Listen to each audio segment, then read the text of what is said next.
All right, here's the thing.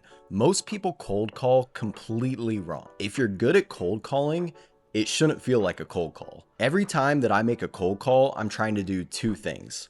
One, I'm trying to disrupt the pattern. I think that a lot of people forget that these people are getting a million calls a day. Like you're getting a million calls a day, and you might not even own a business. So here's the thing, when they pick up the phone, you need to show that you have earned their time. Now, this means you have to do a little bit of research on the front end. However, we live in a world of AI. You could just build a Claude agent that knows that you're going to send them a website and they need to give you 10 interesting facts about that company. From there, you can leverage that to open a conversation. We'll dive into that a little bit more later. The second thing that I'm trying to do is lower tension. Tension is something that's unavoidable in a cold call. I'm a stranger, I'm calling you, and I'm trying to open up a conversation. When I see a number on my phone that I don't recognize, the first thing I think is I either don't want to answer this or I might know who it is, I need to answer it. Either way, I'm not excited about picking up that phone. So let's dive into the first one. A pattern disrupt. Here's what a pattern disrupt might sound like. Hey Mike, I'm on your Instagram right now.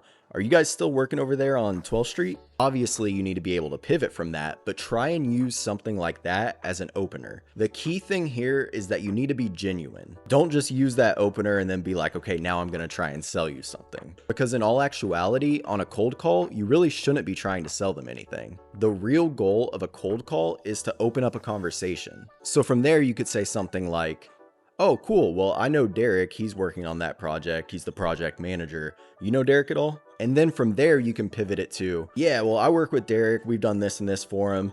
Not sure if that's even on your radar right now, but just wanted to call and introduce myself. I think where most people go wrong is they go straight into a pitch. That could sound something like, ring, ring, hello?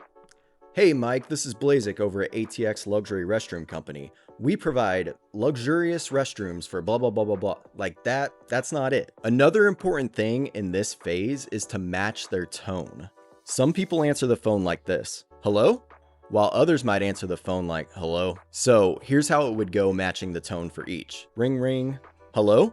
Hey Mike, this is Blazik over at ATX Luxury Restroom Company. How's it going? For the other person, it might sound like this, hello? Hey Mike, this is Blazik over here at ATX Luxury Restroom Company.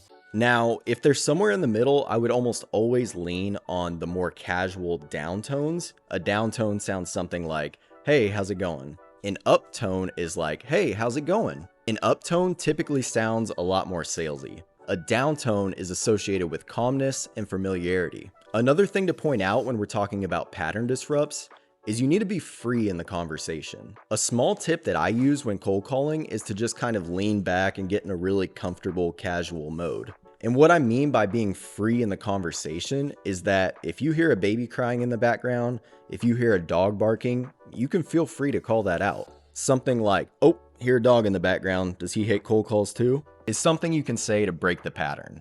Now let's talk about the next part, alleviating tension. A lot of people go into a cold call very attached to a result. This is bad for a number of reasons. Number one, you're setting yourself up for failure.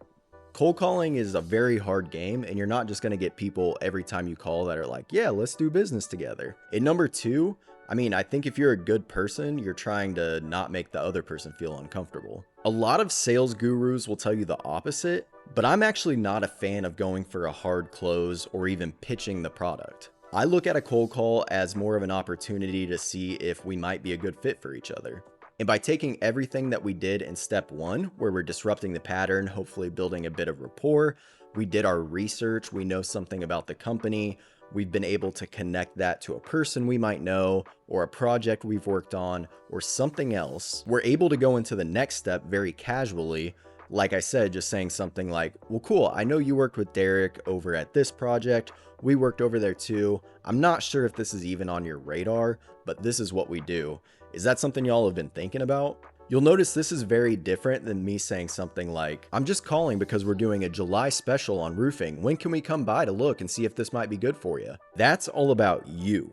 I think the key to a successful cold call is that both of you might benefit from it. And again, you're not trying to sell them. You're trying to open up a relationship.